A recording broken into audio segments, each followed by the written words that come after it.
大家好，我是超子，今天给大家分享一道家常菜——肉末炒豆嘴，简单好吃又下饭。话不多说，接下来开始操作。首先准备5毛钱的肉末，1块钱的豆嘴。先把豆嘴放入清水中，加入1小勺盐，清洗浸泡一下。用淡盐水浸泡，可以把豆嘴清洗得更干净。洗净以后捞出来控水备用。接下来准备小料：姜末、蒜片和小葱花。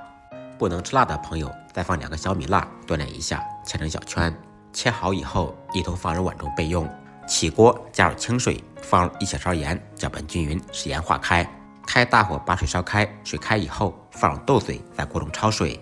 豆嘴经过焯水以后，可以去除豆腥味，而且可以减少炒制的时间。焯水的同时，可以把豆皮捞出来。再次开锅以后煮1分钟，捞出控水备用。另起锅，锅烧热，放少许油。先用油润遍锅的全身，随后放入准备好的肉末，开中火把肉末煸炒至断生，炒至变色，然后放入准备好的小料，继续开中火煸炒，把小料炒出香味。小料炒香，沿着锅边烹入料酒，去香增腥。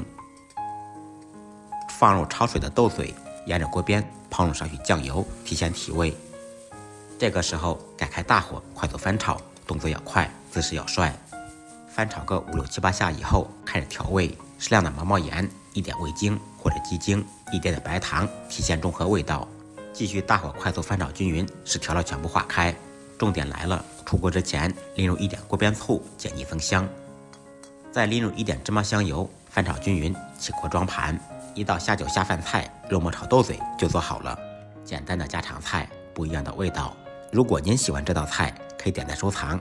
顺便帮忙转发一下，让更多的朋友看到。再忙再累，记得按时吃饭。下期视频见，拜拜。